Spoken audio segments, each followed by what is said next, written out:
bienvenue sur encore une page! Aujourd'hui, on se retrouve pour mon point lecture du mois de juillet 2021. Le mois de juillet, ça a été un très beau mois dans ma vie. J'ai appris d'excellentes nouvelles. Ça a été un mois vraiment haut en émotions. Et aussi, j'ai travaillé les 2 premières semaines. Ça, c'était des émotions un peu moins positives. J'ai pas trouvé ça très facile. Puis la lecture, c'était comme vraiment pas prioritaire dans ma vie. En fait, je dirais que c'est ça. Au mois de juillet, la lecture était pas prioritaire dans ma vie. J'ai un peu ce même feeling-là en nous. Mais c'est pas grave, c'est pas une compétition. Puis je lis à mon rythme, puis c'est quand même avec 11 livres que je présente ce point lecture-là, fait que c'est quand même pas si mal. J'ai décidé de l'organiser un peu différemment que les autres points lecture. Je vais y aller par défi, donc je vais vous parler de mes lectures dans un premier temps qui sont pour le défi livresque estival. Mes lectures pour le week-end sans signet qui ne seront pas déjà couvertes dans le défi livresque estival, puis ensuite mes autres lectures qui sont en dehors de tout défi. J'ai lu les 2 tomes compagnons de la série L'Académie, donc l'été d'avant et l'été d'après, de Sarah Maud Beauchesne, et c'est publié chez les éditions La Bagnole. Donc, c'est vraiment des tomes compagnons. Faut avoir vu la série pour comprendre ce qui se passe, parce que on n'a pas vraiment de mise en contexte, on nous explique pas qui sont les personnages, il n'y a pas de présentation. Vous pouvez pas lire ça sans avoir vu la série, ça ne fonctionne pas, là. Il y a vraiment, ça va ensemble. D'ailleurs, c'est la chose qui m'a un peu déplu parce que j'ai eu l'impression que, comme c'était pas des œuvres qui se tenaient par elles-mêmes, qu'on devait comme vraiment faire référence à autre chose, j'ai trouvé que c'était moins fort comme livre. Puis j'ai vraiment trouvé qu'on perdait toutes les nuances qu'avaient les personnages dans la série. Tu sais, on a Agathe, Marie et Wendy, ces 3 amies, sont à leur dernière année dans une école privée, dans un collège privé, puis elles vont vivre toutes sortes de choses comme l'amour, l'amitié, les disputes, les échecs, les bouleversements à l'école, des conflits familiaux. Il y a aussi Wendy qui est une fille qui est racisée et aussi qui fait partie de la communauté LGBTQ. IA2SP+, et qui va vivre différentes épreuves en lien avec son identité, ses identités plutôt. Mais dans le livre, c'est vraiment pas ça, c'est vraiment comme léger, en surface. D'ailleurs, Wendy, qui était un de mes personnages préférés dans la série, j'ai trouvé que la forme un peu en termes de... C'était comme écrit en poésie. J'ai trouvé que ça perdait énormément de qui elle était, de tout son côté comme coloré, puis je sais pas, j'ai vraiment moins aimé ça, comment c'était présenté. Puis Agathe aussi, j'ai trouvé que ça apportait pas grand-chose. Par contre, le personnage de Marie, j'ai trouvé ça le fun de la voir dans son évolution, surtout dans l'été d'après. L'été d'après, je trouvais que c'était la seule qui avait une histoire qui était vraiment intéressante. Dans l'été d'avant, il y avait un peu l'histoire d'amour d'Agathe avant le premier épisode de l'Académie, puis le premier épisode commence par leur rupture. Fait que ça, c'était intéressant, mais pas, tu sais, j'aurais pu m'en passer, là. La série se suffisait sans avoir ce détail-là, mais Wendy, très peu d'évolution dans son personnage à l'été d'avant, l'été d'après. Elle est vraiment là comme un soutien dans les romans, puis Marie, il se passe pas grand-chose non plus dans l'été d'avant avec elle, fait que pour moi, c'est comme des 1.5, 2 pour les 2 tomes parce que j'ai trouvé ça un peu inutile puis un peu comme bâclé, je sais pas comment dire, mais j'ai trouvé que la richesse des personnages de la série c'était pas transmis dans les romans, donc c'est vraiment dommage, mais pour moi c'est ça, c'est un 2 sur 5. Et ces livres-là, je les avais mis dans la catégorie crème glacée, limonade sucrée du menu douceur, donc un livre jeunesse ou un favori d'enfance. Pour moi, c'était des livres jeunesse. J'ai aussi lu la bande dessinée Heartstopper volume 3, Un été à Paris, d'Alice Oseman. Et c'est, dans le fond, c'est le 3e tome de la série Heartstopper. Je l'avais mis dans la catégorie On the Road Again, donc voyage ou qui se passe ailleurs. Donc c'est un voyage à Paris dans le cas de cette bande dessinée-là. Je dois dire que c'est mon tome préféré de la série. Évidemment, on est encore plus loin dans la relation qui unit Nick et Charlie. J'ai vraiment hâte de voir les tomes 4 d'ailleurs, mais ce que j'aime de Alice Oseman, c'est que tous ces personnages sont bien définis, ils ont leur personnalité, il n'y en a pas un qui sert à autre chose, ils sont juste eux-mêmes. C'est vraiment bizarre de parler comme ça de personnages, mais je trouve qu'ils ont chacun une personnalité, puis ils ont une vie en dehors de l'histoire des personnages principaux. Puis ça, c'est vraiment, vraiment intéressant, je trouve. C'est comme tellement rare de retrouver ça dans des livres, puis encore plus dans des bandes dessinées. J'adore ça. J'ai aimé aussi qu'on parle de troubles alimentaires dans le tome 3. J'ai juste vraiment, vraiment hâte de lire le tome 4. C'est vraiment une de mes séries coup de cœur de 2021. J'ai adoré ça. Je recommande, c'est comme un 5 sur 5, encore une fois pour Heartstopper. Ensuite, toujours dans le menu douceur pour la catégorie Chasse aux chanterelles, donc un roman d'ambiance, j'ai décidé de faire un switch dans ma pile à lire et de lire plutôt Rivière au cerf blanc de Véronique Drouin, publié chez Québec Amérique. Dans ce livre-là, on va suivre Estelle, qui est une étudiante en histoire de l'art, qui s'en va faire une randonnée de canot camping avec son copain Tristan. Et c'est vraiment pas une fille de bois, elle sait pas trop comment le séjour va se passer, mais dès qu'elle arrive, il y a des choses étranges. Elle voit comme des formes blanches en forme de cerf, des traces de sang, puis il y a vraiment quelque chose avec le land art. Si vous savez pas ce que c'est le land art, c'est une forme artistique qui, puis c'est expliqué un peu dans le roman, là, mais je savais c'était quoi par avant. C'est comme de l'art fait avec la nature, fait avec ce qu'il y a déjà dans un lieu, puis c'est le but du land art, c'est pas que ça reste, c'est que ça s'en aille, ça fasse partie un peu du cycle de la vie des choses. Donc, elles sont là, ils ont été assemblées comme ça, ils vont finir par disparaître. Je suis vraiment pas spécialiste, mais c'est un peu comme ça qu'on me l'avait expliqué par le passé. J'ai bien aimé ce roman-là. L'ambiance est vraiment incroyable. On se sent vraiment en forêt, dans une ambiance très inquiétante. Il y a l'eau qui coule, il y a les gens qui apparaissent, qui disparaissent. Ça, c'était vraiment bon parce que si j'avais mis dans la catégorie, c'est ça, d'ambiance. Donc, ça fonctionnait vraiment bien. Le lien avec l'histoire de l'art aussi, c'était le fun. Ça m'a comme un peu stimulé intellectuellement parce qu'il faisait référence à des artistes. Parfois, je les connaissais, parfois, je les connaissais pas. Fait que je les googlais puis pour aller voir un peu qu'est-ce qu'ils faisaient. Ça, j'ai trouvé ça vraiment fou, là. Histoire de l'art, horreur, mystère, jeunesse. C'était vraiment bien. La seule chose que j'ai moins aimé, c'était le style d'écriture. Je trouvais qu'il y avait comme... J'aurais préféré que ça soit un peu plus fluide, un peu plus vers le jeunesse plutôt que vers l'adulte. Tu sais, c'est catégorisé jeunesse, mais j'avais l'impression des fois de lire des traductions, puis ça, moi, j'aime vraiment pas ça. Quand je dis ça, pour moi, ce que ça veut dire, c'est que quelqu'un a vraiment réfléchi à chaque mot. Genre, chaque mot qui sont dans la phrase a été pensé pour vraiment bien exprimer la pensée, puis pour moi, ça a un feeling moins naturel. C'est moi, c'est mes goûts, mes préférences, puis c'est pas la vérité incarnée, mais j'avais ce feeling-là avec ça. Mais je le recommande quand même. Pour moi, c'est un 4 étoiles. C'est juste que j'ai trouvé que ça perdait un peu de son flow naturel, le fait que ça soit comme réfléchi, puis tu sais, je veux dire, ils sont dans des moments d'urgence, puis ils ont des discussions sur l'histoire de l'art, un petit peu étrange pour moi.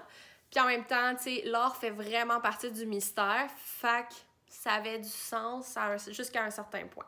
Fait que je recommande, c'était correct.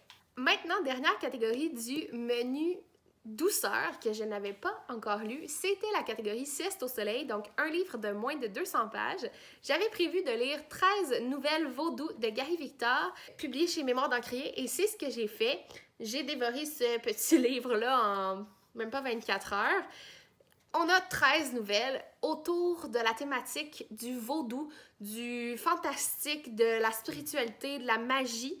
Puis le vaudou, il y a quelque chose aussi, parfois, ce que j'ai appris avec ce livre-là, c'est qu'il y a quelque chose des fois aussi de malédiction, de vengeance. Il y a comme des fois un esprit un peu malin, quelque chose de moins dans la lumière. Et ça, j'ai beaucoup apprécié. C'est pas toutes les nouvelles qui m'ont rejoint. Par contre, j'ai trouvé que toutes les nouvelles étaient bien. Il n'y en a pas une que j'ai comme vraiment pas aimée.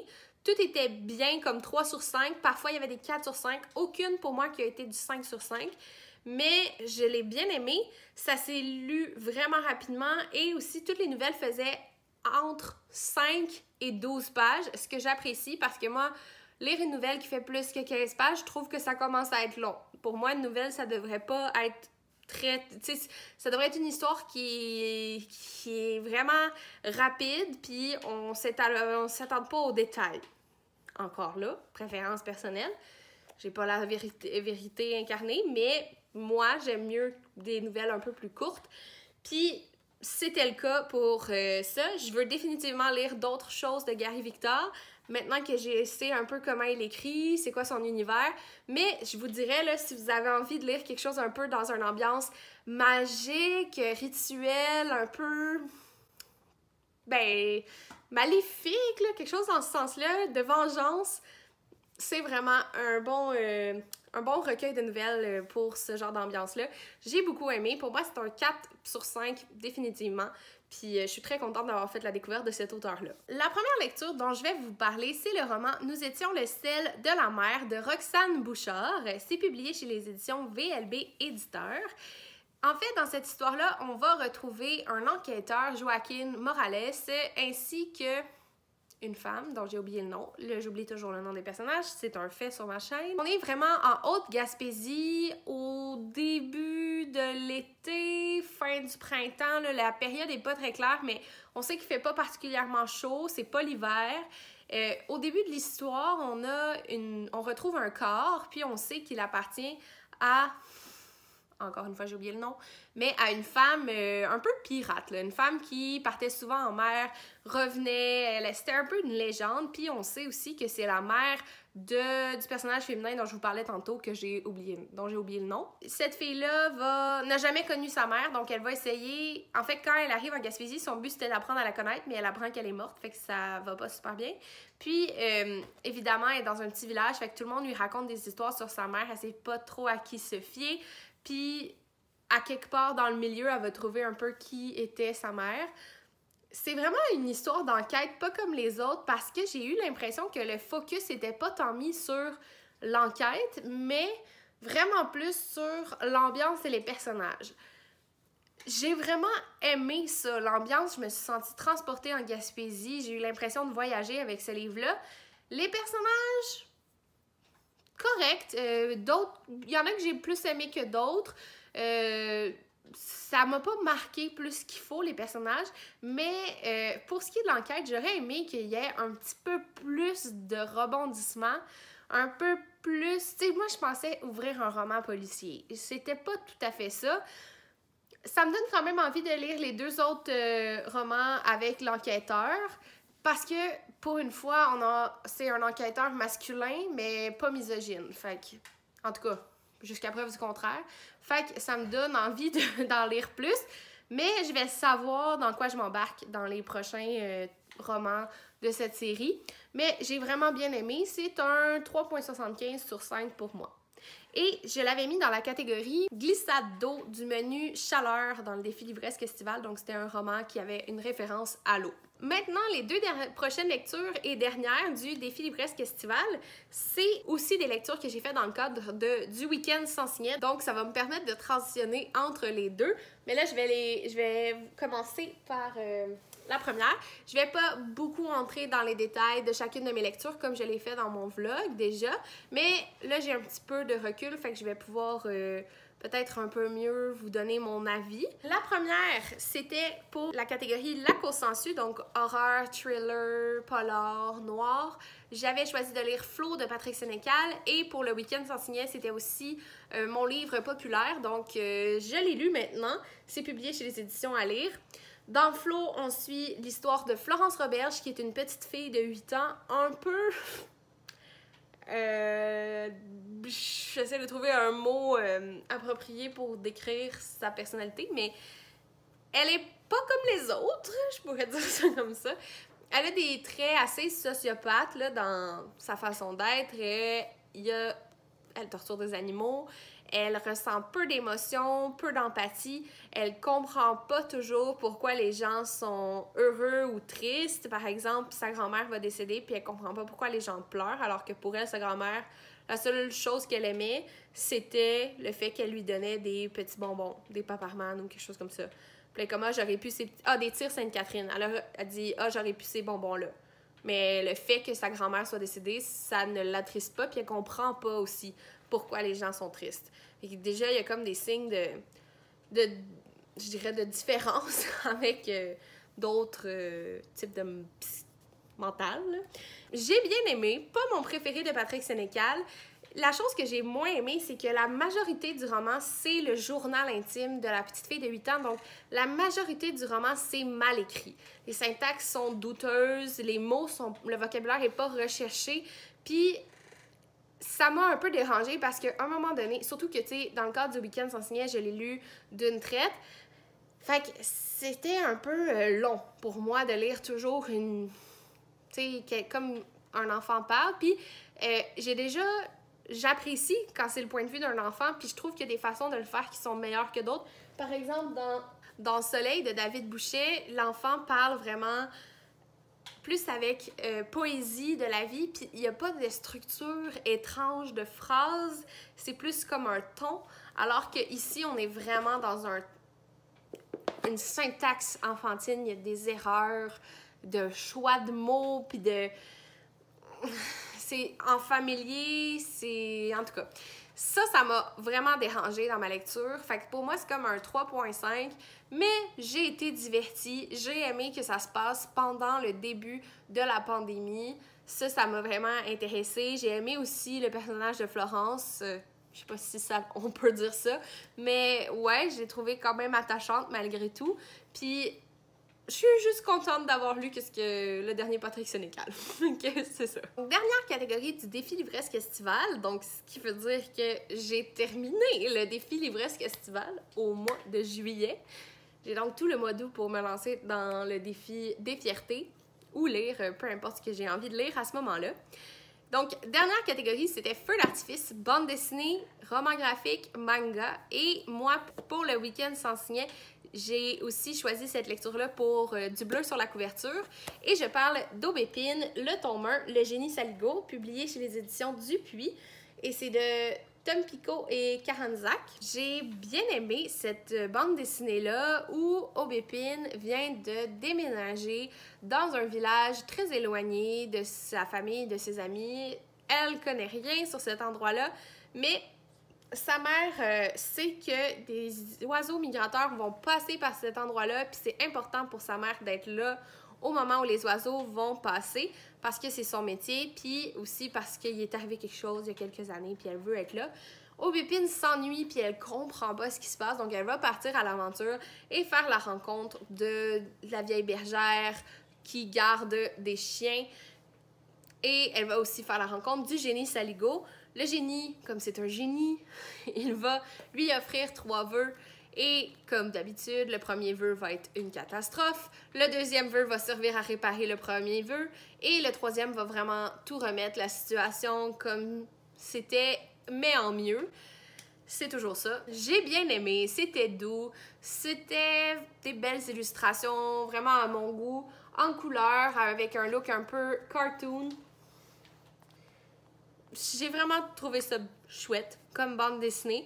J'ai hâte de lire les autres tomes, mais c'est pas ma série préférée. C'est comme un 3.5 sur 5. Je vais lire les autres puis voir si ça va s'améliorer. Maintenant, pour le week-end sans signet, il y a 2 livres dont je ne vous ai pas encore parlé, que j'ai lus. Il y en a 4 en fait, mais les 2 autres, je les ai lus le 1er août. Fait que ça sera dans quelques semaines que vous entendrez mon avis. Mais le premier, c'est l'essai « Je serai un territoire fier et tu déposeras tes meubles » de Steve Gagnon. C'est publié chez les éditions Atelier 10 dans la série Documents. Et une réflexion sur la masculinité, la virilité, qu'est-ce que ça peut vouloir dire, c'est quoi le rôle des hommes dans notre société ou qu'est-ce que ça devrait être. J'ai trouvé ça intéressant. Je pensais que il y aurait des moments où je serais vraiment en désaccord. C'est pas arrivé.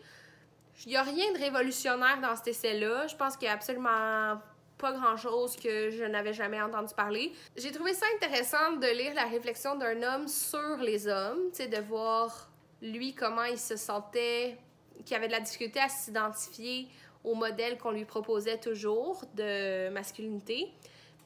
Comme la plupart des hommes dans mon entourage s'identifient très peu à ces modèles-là, pour moi, il n'y avait rien de nouveau, mais j'ai trouvé ça intéressant quand même à lire.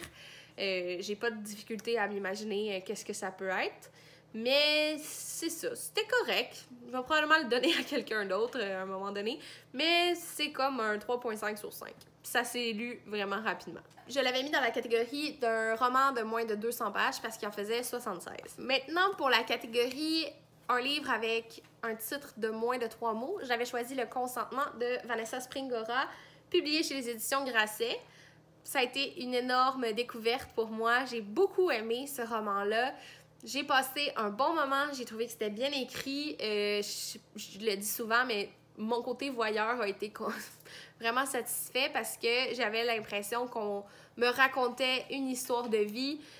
Puis pas dans les détails que j'ai pas besoin de savoir, mais vraiment dans le côté psychologique. Qu'est-ce que ça a fait, vivre cette expérience-là, puis qu'est-ce que ça a eu comme impact par après. Puis ça, j'ai vraiment aimé ça. Tu sais, on nous a pas décrit de scène de sexualité, vraiment pas, là. Puis heureusement, j'aurais pas apprécié lire ça, parce que c'est entre majeur et mineur, donc non merci. Mais j'ai vraiment trouvé ça pertinent, puis c'est comme un récit de non-fiction. Non, c'est ça. C'est de la non-fiction, c'est un témoignage, mais en même temps, une sorte de plaidoyer d'essai pour arrêter de banaliser les relations entre mineurs et majeurs quand c'est des artistes, quand c'est comme des muses. Parce que je pense qu'en France, la réflexion là-dessus est différente qu'au Québec, mais c'est pas cool. Genre, c'est pas quelque chose que je glorifie personnellement. Puis je pense qu'on devrait pas le faire en tant que société. Je pense qu'au Québec, c'est très rare qu'on voit ça, là, une espèce de relation de muse puis de créateur. Mais je sais qu'en France, c'est peut-être un petit peu plus courant. Ou en tout cas, dans les années où elle a vécu cette relation-là, ça l'était plus, ou en tout cas, c'était banalisé. Comme dans l'extrait que j'ai lu dans mon vlog, là, il y avait plusieurs auteurs très connus, dont Simone de Beauvoir, puis Jean-Paul Sartre qui appuyaient ce genre de relation-là. Pour moi, c'est un 4.5 sur 5. J'ai adoré cette lecture-là. Je la recommande chaudement à quiconque veut la lire. Finalement, il me reste une dernière lecture que j'ai fait dans le cadre du défi 12 BD. J'ai pas dit, mais pour le Woman Up, pour moi, c'était L'été d'avant qui était mon plus vieux livre, donc le livre que ça faisait le plus longtemps que j'avais dans ma pile à lire. Mais je sais qu'il y en a qui l'ont pris dans le sens du livre que ça fait le plus longtemps qui a été publié. Moi, je l'avais vu plus dans le sens le livre que ça fait le plus longtemps qui est chez vous, mais c'est pas la fin du monde si vous avez fait l'autre chose. Là. Le but, c'est juste de lire un livre écrit par une femme, fait que je suis pas... je vais pas vous dire non, faut que tu recommences, tu lises un autre livre, là. Ça me dérange pas. Mais pour le défi 12 BD, il fallait lire un livre avec des protagonistes animaux. Donc, j'avais choisi de lire Le Veilleur de brume, le tome 1 de Robert Kondo et Daes Tsutsumi. Cette histoire-là, on va suivre un petit cochon qui a hérité du rôle de veilleur de brume. Ils sont dans une espèce de ville qui est entourée de brume. Ce que c'est la brume, on sait pas trop, à part, tu sais, de la brume en général, qu'est-ce que c'est, là? On sait que c'est comme un peu du brouillard, que c'est synonyme de ça, mais cette brume-là, elle a quelque chose de dévastateur, elle a quelque chose de très menaçant. Donc, il y a quelqu'un qui doit prévenir si la brume va prendre trop de place, essayer de l'éloigner. Puis, évidemment, comme c'est un roman, ça ira pas comme prévu. Il va avoir un accident et on n'arrivera pas à prévenir les brumes. Donc, on va essayer après ça de réparer notre erreur. Mais c'est un premier tome. J'ai vu, il y en a 3 autres, je crois, de publiés. Les illustrations sont vraiment belle. Je l'ai pas avec moi, mais je vais essayer de vous trouver un extrait. J'ai vraiment trouvé que pour les images, ça valait la peine de continuer la série. Pour l'histoire, je pense que je me sens dans la brume, là. Je me sens un peu comme...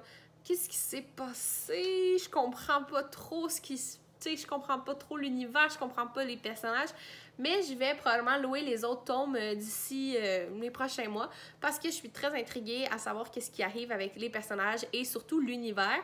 Mais pour le premier tome, c'est comme un 3 sur 5 pour moi. C'est ce qui conclut ce point lecture. J'espère que vous l'avez apprécié. Dites-moi dans les commentaires quelle est votre lecture coup de cœur du mois de juillet. Comme vous voyez, moi, ça a été vraiment des lectures assez moyennes pendant le mois, mais ça va. On peut pas toujours faire des belles découvertes comme au mois de juin. J'espère que le mois d'août va me réserver des meilleures lectures, mais bon. Je suis contente, ça a vraiment éliminé beaucoup de choses de ma pile à lire, là, beaucoup de livres, donc ça aussi, c'est une bonne nouvelle. Sur ce, je vous souhaite du succès dans vos projets et dans votre vie et on se revoit très bientôt. Bye!